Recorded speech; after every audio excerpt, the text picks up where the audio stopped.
एक बार एक शिष्य ने विनम्रतापूर्वक अपने गुरुजी से पूछा, गुरुजी, कुछ लोग कहते हैं कि जीवन एक संघर्ष है, कुछ अन्य कहते हैं कि जीवन एक खेल है और कुछ जीवन को एक उत्सव की संज्ञा देते हैं।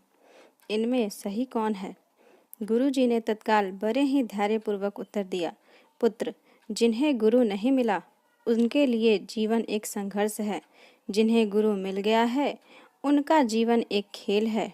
और जो लोग गुरु द्वारा बताए गए मार्ग पर चलने लगते हैं, मात्र वे ही जीवन को एक उत्सव का नाम देने का साहस जुटा पाते हैं। यह उत्तर सुनने के बाद भी शिष्य पूरी तरह संतुष्ट नहीं था। गुरुजी को इसका आभास हो गया।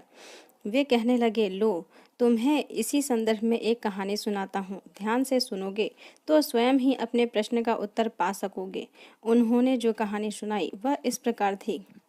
एक बार की बात है कि किसी गुरुकुल में 3 शिष्यों ने अपना अध्ययन संपूर्ण करने पर अपने गुरुजी से यह बताने की विनती की कि उन्हें गुरु दक्षिणा में उनसे क्या चाहिए। गुरुजी पहले तो मंद मंद मुस्काए और फिर बड़े स्नेहपूर्वक कहने लगे, मुझे तुमसे गुरु दक्षिणा में एक थैला भर के सूखी पत्तियां चाहिए, ला सकोगे?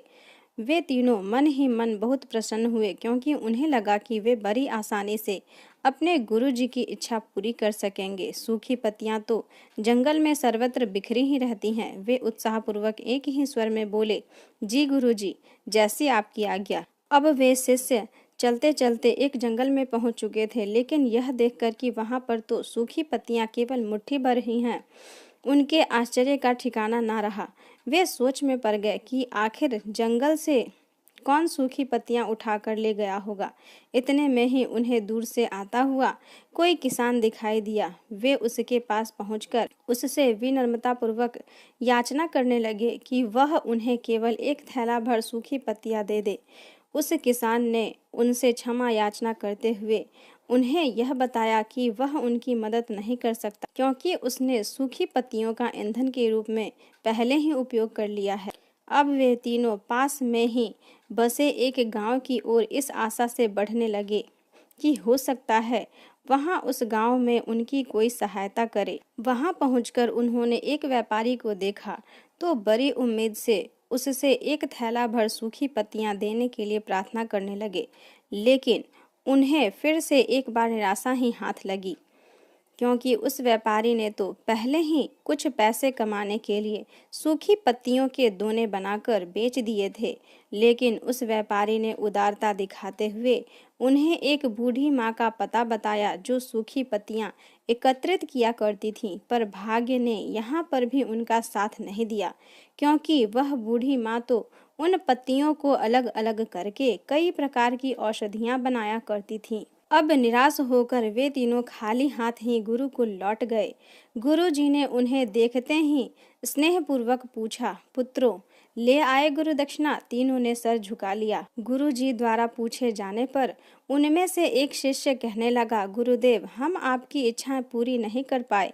हमने सोचा था कि सूखी पत्तियां तो जंगल में सर्वत्र बिखरी ही रहती होंगी, लेकिन बड़े आश्चर्य की बात है कि लोग उनका भी कितनी तरह से उपयोग करते हैं। गुरुजी फिर पहले की तरह ही मुस्कुराते हुए प्रेम पूर्वक बोले, निराश क्यों होते हो? प्रसन्न हो जाओ और यही ज्ञान कि सूखी पत्तियां भी व्यर्थ नहीं हुआ करती, बल्कि उनके भी अनेक उपयोग हुआ करते हैं, मुझे गुरु दक्षिणा के रूप में दे दो। तीनों शिष्य गुरु जी को प्रणाम करके खुशी खुशी अपने अपने घर की ओर चले गए। वह शिष्य जो गुरु जी की कहानी एकाग्रचित होकर सुन रहा था, अचानक बड़े उत्साह से बोला, गुरु जी, अब मुझे अच्छी तरह से ज्ञात हो गया कि आप क्या कहना चाहते हैं। आपका संकेत वस्तुतः इसी ओर है ना कि जब सर्वत्र सुलभ सूखी पत्तियां भी निरर्थक और बेकार नहीं होती हैं, तो फिर हम कैसे किसी भी वस्तु या व्यक्ति को छोटा और महत्वहीन मानकर उसका तिरस्कार कर सकते हैं। चींटी से लेकर हाथी तक और सुई से लेकर तलवार तक सभी का अपना अपना महत्व होता है।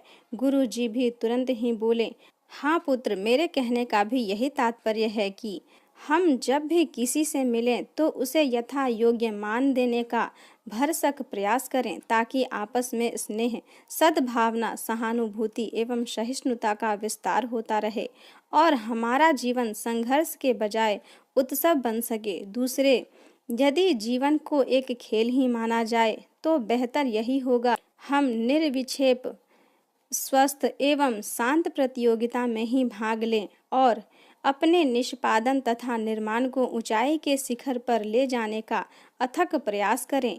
अब शिष्य पूरी तरह से संतुष्ट था। अंततः मैं यही कहना चाहती हूँ कि यदि हम मन, वचन और कर्म, इन तीनों ही स्तरों पर इस कहानी का मूल्यांकन करें तो भी यह कहानी खरी ही उतरेगी। सबके प्रति पूर्वाग्रह से मुक्त मन वाला व्यक्ति अपने वचनों से कभी भी किसी को आहत करने का दुस्साहस नहीं करता और उसकी यही ऊर्जा उसके पुरुषार्थ के मार्ग की समस्त बाधाओं को हर लेती है। वस्तुतः हमारे जीवन का सबसे बड़ा उत्सव पुरुषार्थ ही तो होता है, ऐसा विद्वानों का मत है।